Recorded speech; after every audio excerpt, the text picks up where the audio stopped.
After World War II, from 1941 to 1948, in a span of 8 years, 259 terrorist attacks were conducted by Jewish terrorists.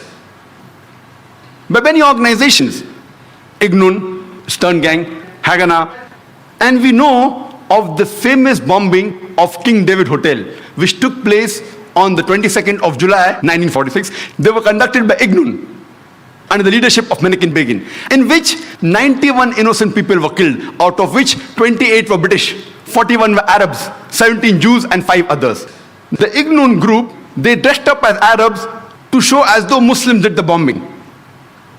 And the person responsible was Menachem Begin. And it was the biggest terrorist attack against the history of British Mandate, in which 91 people were killed.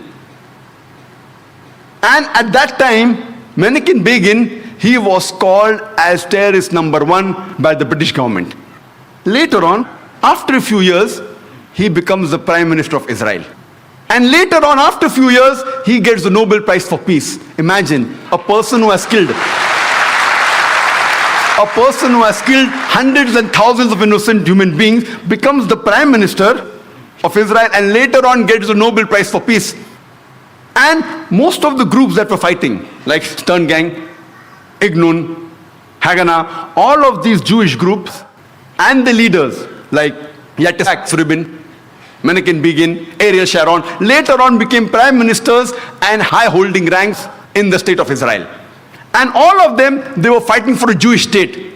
If you see the world map, before 1945, Israel did not exist. Israel didn't exist.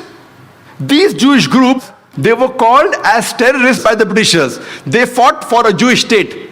Later on, with power, they grabbed the land and they kicked the Palestinians out. And now these same people are calling the same Palestinians who are fighting for a more just cause, for getting the land back. And they are labeled today as terrorists by the Israelis.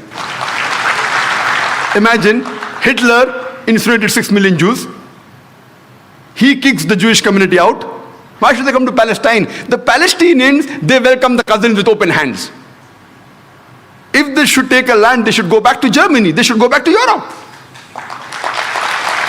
Imagine the Palestinians, they welcome the cousins. Imagine, suppose a visitor comes to your house. Being a stranger, you welcome him in your house. After a few days, he kicks you out of the house. And when you cry at the doorstep, I want my house back, people call you a terrorist. This is exactly what has happened today. The Palestinians, they are called as terrorists for what? They only want their land back. And so-called people, most of these powerful first world countries, they are agreeing with this unjust cause.